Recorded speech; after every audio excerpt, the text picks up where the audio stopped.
वंदे मातरम और बहुसांस्कृतिक राष्ट्रवाद को चुनौती। सरकारी कार्यक्रमों में वंदे मातरम का पूरा संस्करण गाने के फैसले ने इस गीत के सांप्रदायिक लहजे को लेकर फिर से बहस शुरू कर दी है। साथ ही भारतीय राज्य के धर्मनिरपेक्ष और बहुसांस्कृतिक आधार के साथ इसकी अनुकूलता पर भी सवाल खड़े कर दिए हैं। 10 मई को सी जोसेफ विजय ने तमिलनाडु के 13वें मुख्यमंत्री के रूप में आधिकारिक तौर पर शपथ ली। इस समारोह की शुरुआत और अंत में राष्ट्रीय गीत वंदे मातरम बजाया गया। इसे राष्ट्रीय गान जन गण मन और तमिल गान तमिल थाई वाजथू, तमिल मां की प्रशंसा करने वाला गीत से पहले बजाया गया। 1871 में लिखे गए तमिल गान को 1970 से तमिलनाडु सरकार के सभी कार्यक्रमों में गाया जाता रहा है। ये आदेश तत्कालीन मुख्यमंत्री श्री करुणानिधि ने जारी किया था। ये एक धर्मनिरपेक्ष गीत है जो किसी विशेष धर्म का नाम लिए बिना इस धरती की भाषा और संस्कृति की प्रशंसा करता है। 2018 में विवाद तब खड़ा हो गया जब कांची के पीठाधीश श्री विजयेंद्र सरस्वती स्वामीगल ने तमिल गान के दौरान खड़े होने से इनकार कर दिया। इस पर एक कानूनी मामला दर्ज हुआ। 2021 में मद्रास उच्च न्यायालय की मदुरै पीठ के न्यायमूर्ति जी.आर. स्वामीनाथन ने कहा कि तमिल गान केवल एक प्रार्थना गीत है। इसे गाने के दौरान लोगों को खड़े होने के लिए बाध्य करने वाला कोई प्रशासनिक या वैधानिक आदेश नहीं है। इसके बाद M.K. स्टालिन के नेतृत्व वाली द्रविड़ मुनेत्र कड़गम सरकार ने तमिल थाई वाजथू को राज्य का आधिकारिक गीत घोषित कर दिया। सरकार ने आदेश दिया कि विकलांग व्यक्तियों को छोड़कर हर किसी को इसे गाते समय खड़ा होना होगा। तब से इसे राज्य सरकार के सभी कार्यक्रमों में राष्ट्रीय गान से पहले गाया जाता है।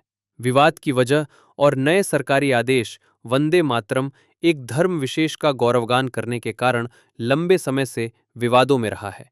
फरवरी 2026 में भारत सरकार ने सभी सरकारी कार्यक्रमों में इस पूरे गीत को बजाना या गाना अनिवार्य कर दिया। आदेश के अनुसार औपचारिक राजकीय कार्यों में राज्यपाल के आगमन और विदाई के समय ये गीत बजाया जाना चाहिए। इसी आदेश के तहत श्री विजय के शपथ ग्रहण समारोह में वंदे मातरम गाया गया था।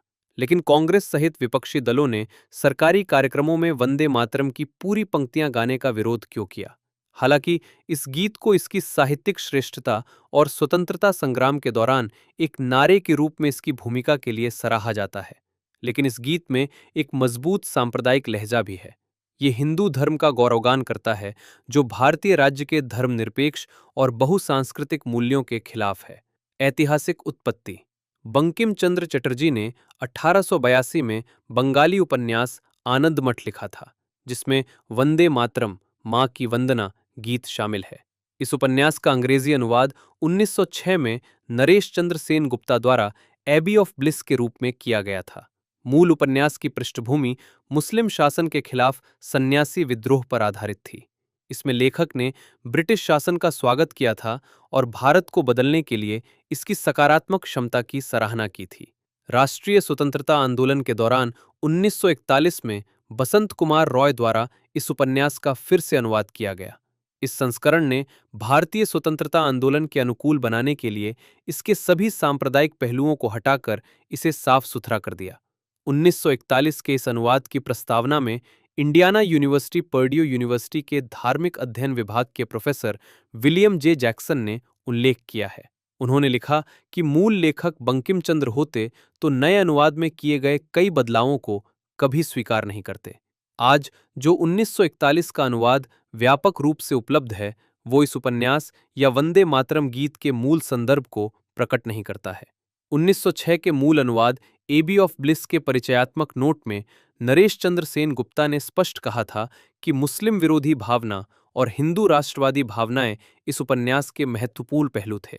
उन्होंने लिखा, इस रचना में राष्ट्रीयता के धार्मिक आधार की इस अवधारणा से दो बहुत खतरनाक परिणाम निकलते दिखाई देते हैं।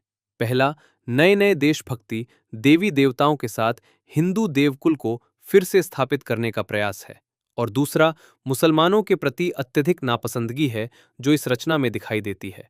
उन्होंने आगे लिखा है कि उपन्यास के नायक मुसलमानों के प्रति शत्रुता रखते थे और इसी बात ने उन्हें इस रचना को अनुवाद के माध्यम से बड़े पैमाने पर जनता के सामने रखने से पहले 3 बार सोचने पर मजबूर किया था। यह उपन्यास न केवल हिंदू धर्म का गौरवगान करता है, बल्कि इस बात पर गुस्सा भी व्यक्त करता है कि मुस्लिम शासकों के अधीन जाति व्यवस्था की रक्षा नहीं की जा रही है।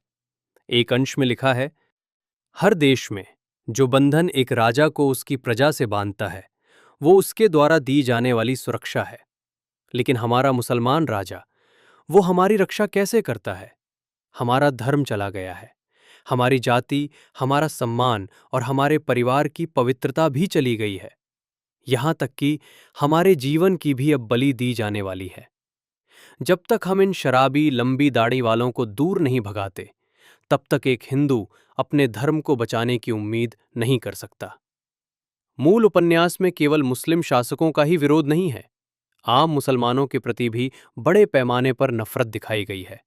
कुछ हिस्सों में ग्रामीणों को मुसलमानों के घरों में आग लगाने और उन्हें लूटने के लिए उकसाया जाता है।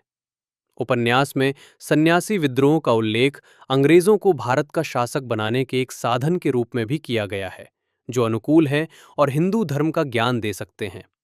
एक अंश में लिखा है, सच्चा हिंदू धर्म ज्ञान पर आधारित है, कर्म पर नहीं।